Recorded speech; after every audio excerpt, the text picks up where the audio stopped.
Yes, sir. When the White House said that the president's open to talking about the debt ceiling and a separate discussion about ways to control spending, I mean, what do you think about when you hear that they kind of want to separate those two, is what they say? Whichever way they want to talk about it, I'm very clear. We will not pass a clean debt ceiling here without some form of spending reform.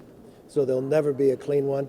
I don't know how they want to say it, that's fine. But at the end of the day, we're going to get spending reforms. I believe you have to lift the debt ceiling.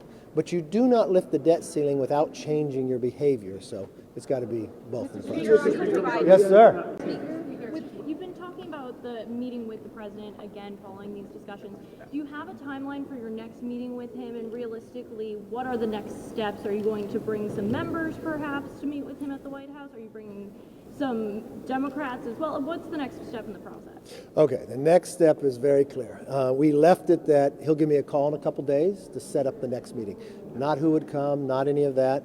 Today I got to see him at the prayer breakfast. He sat next to me and he said, very good meeting. I thought his comments up at the prayer breakfast that we're going to treat people with respect, and he followed to me, and I have respect for the president, and I want to be very responsible with how we deal with it. I was very clear with the president. We should not wait 5 months. Let's not put America through turmoil, right? I mean, I looked at the latest polling. The greatest fear people have is government.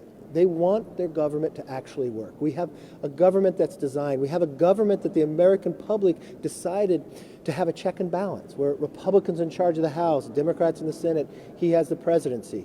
So I believe the most sensible way to do this is we sit down together and we start talking.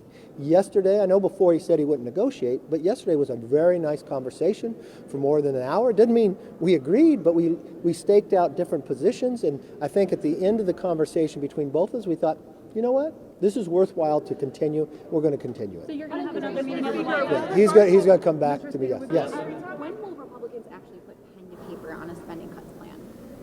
And give them to you? And give them to the president? Well, we've talked to the president many times, but I'm not going to negotiate this in the press. I'm sorry. You can ask this many times. Details. What's the timeline? The timeline we have is he's going to call me back, and we'll get back together in a meeting.